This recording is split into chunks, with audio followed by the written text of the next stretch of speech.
How much should I charge for my work?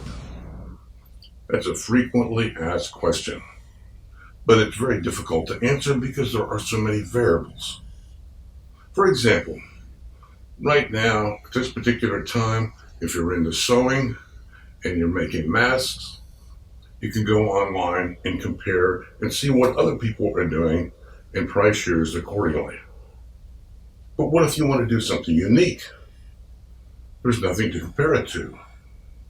And especially for we who work with metal, there's just not that many of us. Now, you can go the time and material route, figuring your price that way. But what is my time worth?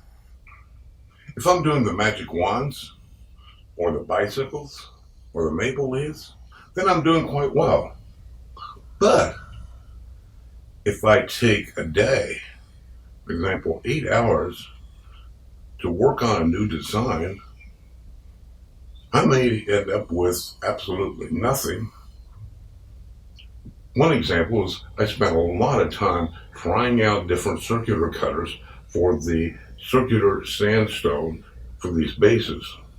One question is, what's your audience?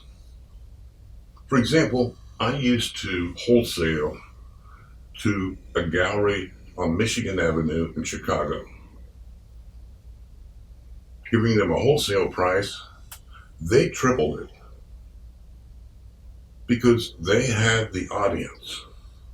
And actually, my pieces have never been displayed better than they were there. This place was a first class operation from start to finish. So, where you're displaying your work does determine the price you're going to get for it. I exhibit in two galleries, a local gallery and the by hand gallery. The building where the Brown County Craft Gallery was located was sold, and we had to kind of scramble to get a new location. Not what we wanted, and I would say best described as cozy. But it's working out surprisingly well. The by hand gallery, the way it's set up, is a bit more upscale. Has lots of open space. Currently, I'm experimenting with two new types of sculpture.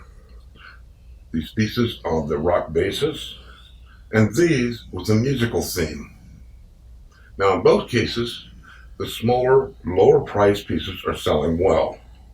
But the more expensive pieces, now these are moving much more slowly. In the end, figuring out the price that you're asking for your work is pretty much trial and error. Just like coming up with a new design. Some things work and some things don't. Persistence seems to pay off. Keep putting your work out there, changing the prices, and you find that just right spot, then you have that as a reference.